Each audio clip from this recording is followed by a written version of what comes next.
उद्धव ठाकरे जी एक सार्वजनिक रूप से घोषित करके दिल्ली इसलिए गए थे कि उनको इंडिया गठबंधन के सभी नेताओं से मिलना था और उनकी जो मीटिंगें हुई हैं अलग अलग नेताओं से उसका खूब प्रचार प्रसार किया गया। जिस मीटिंग को गोपनीय रखा गया वो मीटिंग थी एक गुप्ता परिवार के बीच के एक गुप्ता से मीटिंग।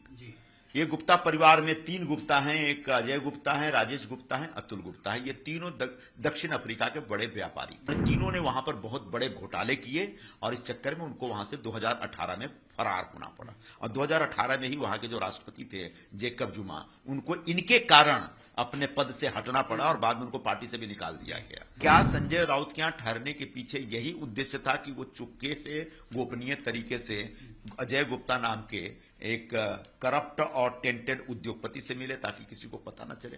उद्धव ठाकरे जी एक सार्वजनिक रूप से घोषित करके दिल्ली इसलिए गए थे कि उनको इंडिया गठबंधन के सभी नेताओं से मिलना था और उनकी जो मीटिंगें हुई हैं अलग अलग नेताओं से उसका खूब प्रचार प्रसार किया गया।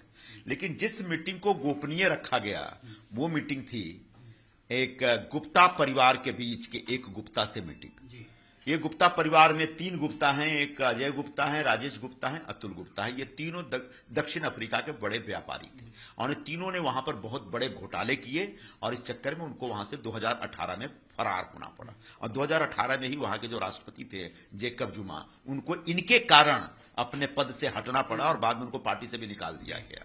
तो आज भी इनमें से 2 भाई फरारी हैं। इंटरपोल की नोटिस है, रेड कॉर्नर नोटिस है और अभी तक वो गिरफ्तार नहीं हुए, दुबई बेस में इस समय। लेकिन तीनों के अलावा जो तीसरा भाई है तीनों में अजय गुप्ता, इसने कुछ कोशिश करके अपने ऊपर से सारे केसेस ड्रॉप करवा लिए, वो भारत में है। इस अजय गुप्ता के ऊपर भी आरोप ये है कि देहरादून का एक प्रसिद्ध बिल्डर बाबा सहानी, जिनका पूरा नाम सतिंदर सिंह सहानी है, उस सहानी ने हाल के दिनों में सुसाइड किया। 24 मई को इसी साल सुसाइड किया उसने और उस सुसाइड नोट में, उसके सुसाइड के बाद उसके सुसाइड नोट में यह पाया जाता है कि उसने आरोप लगाया है कि अजय गुप्ता और उसके बहनोई अनिल गुप्ता दोनों ने उनको इतना प्रताड़ित किया और उनकी पूरी कंपनी को टेक ओवर करना चाहते हैं, जिसकी वजह से उनको सुसाइड करना पड़ा। उत्तराखंड की पुलिस, देहरादून पुलिस ने तत्काल अजय गुप्ता, अनिल गुप्ता को गिरफ्तार किया और वो 11 जुलाई को जमानत पर छूटे। तो ऐसा व्यक्ति जो किसी को आत्महत्या के लिए उकसाता है, जो किसी की कंपनी को टेक ओवर करने के लिए 420 करता है, ऐसे आरोपी से उद्धव ठाकरे जी गुपचुप तरीके से क्यों मिलते हैं, ये सवाल है। क्या उद्धव ठाकरे जी का, जैसा कि महाराष्ट्र को पता है कि इस परिवार के बहुत सारे इन्वेस्टमेंट इंडिया से बाहर हैं, तो क्या इंडिया से बाहर जो अलग अलग देशों में इन्वेस्टमेंट है उसमें साउथ अफ्रीका भी है? क्या साउथ अफ्रीका में आपका कोई इन्वेस्टमेंट है? क्या साउथ अफ्रीका में अगर आपने कोई फाइनेंशियल इन्वेस्टमेंट कर रखा है तो उसमें गुप्ता परिवार की कोई भूमिका थी? क्या आपके पास जो बाबा सहानी, जिस बिल्डर ने सुसाइड किया, क्या उससे आपका कोई लेन देन था? उसमें कोई इन्वेस्टमेंट था जिसको आप सेटल करना चाहते हैं इनसे गोपनीय तरीके से मिलके? या फिर इस गुप्ता जो कि एक आरोपी है, टेंटेड है, दागदार है, जिसकी इमेज ही फ्रॉड की है, इस फ्रॉड से आप मिलकर के चुनाव के लिए चंदा लेना चाहते हैं क्या? क्योंकि अभी हाल के ही दिनों में चुनाव आयोग ने चंदा लेने पर जो उन पर रोक लगा रखी थी वो रोक हटाई है, तो वो चुनाव के लिए चंदा ढूंढ रहे हैं। तो क्या ऐसे आरोपी व्यक्ति से चंदा ले रहे हैं? मैं महाराष्ट्र के लोगों को आगाह करना चाहूंगा कि ये गुप्ता बंधु इतने खतरनाक हैं, जब वो साउथ अफ्रीका गए तो वहां की पूरी सरकार को लूट लिए।